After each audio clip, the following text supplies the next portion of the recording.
of Mount Etna. A cable car takes tourists up to the craters. Etna is alive and well, rumbling continuously. People here are used to it. The apocalypse isn't coming tomorrow. That being said, it does look a bit like the moon.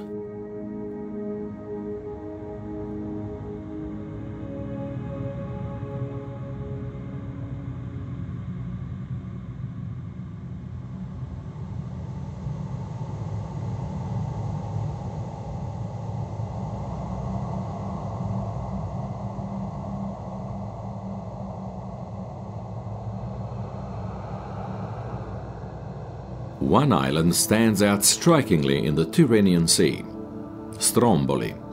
It bears the name of one of the rare volcanoes in Europe, along with Etna, that is constantly active.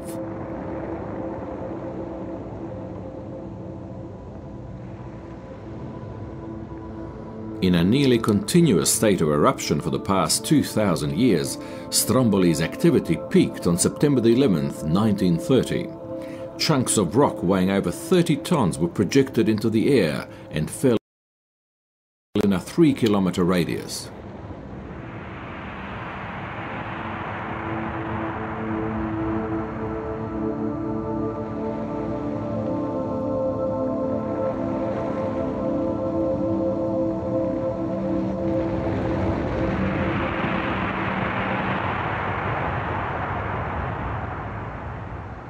Today, to quote Jules Verne, the mountain breathes like a huge whale, puffing fire and wind.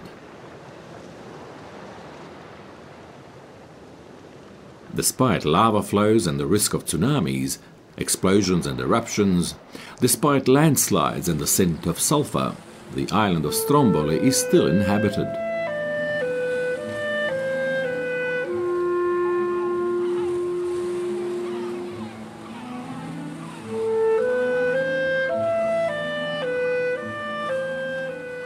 There are thousands of tourists in summer, but a permanent population of only 300, made up of fishermen, shopkeepers and tourist guides.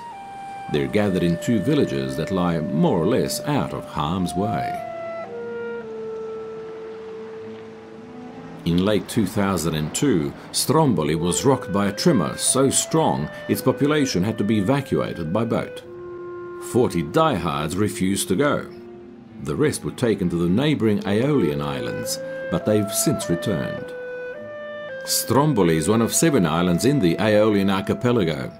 Lipari is another. It has the highest population and the longest history. An ancient acropolis, perched near a castle on an expanse of lava rock, stands as proof that the Greeks managed to find their way here. This is the spot where the Greek god Aeolus is said to have granted Ulysses the power to control the winds.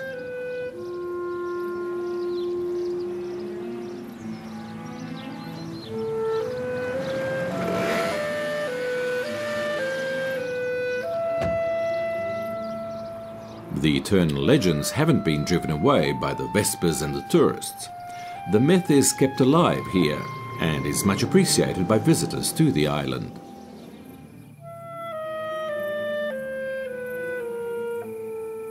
The people living on Lipari are grateful for the unique white mountain that rises in the north of the island. It is a massive pumice deposit. Pumice mined here is exported all over the world. We leave the Tyrrhenian Sea behind and leap over the Boot. This is the east coast, the Adriatic coast.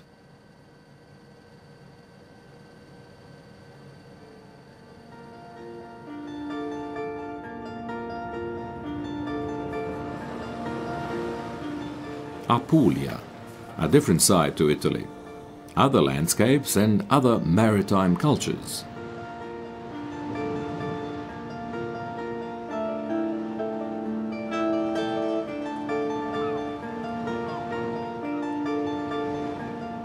Summer is over.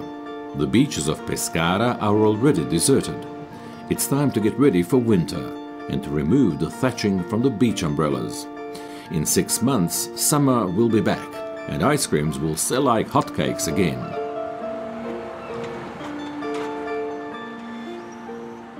The mobs have come and gone. This is the calm after the storm.